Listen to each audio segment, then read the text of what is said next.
Alam ba ninyo by Mamarag, si Lieutenant General Pelagio A. Cruz ay isang natatanging general sa kasaysayan ng militar ng Pilipinas.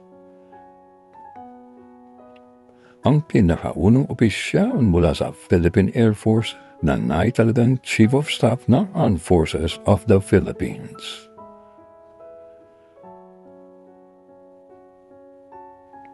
Ipinanganak siya noong Hunyo 16, 1912 sa Baliwag, Bulacan at pumanaw noong Oktubre 21, 1986 sa Maynila.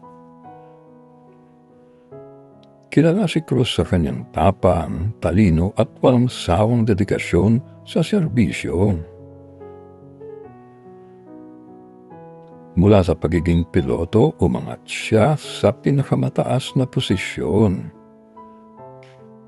Yun ay dahil sa kanyang integridad, kausayan at pagmamahal sa bayan.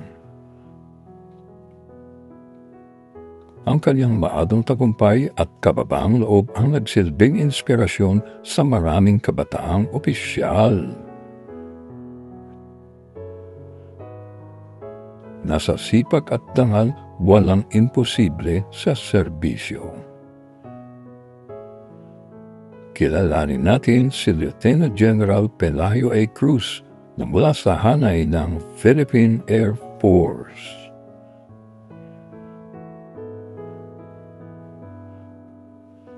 Alam ba ninyo by Mamarag?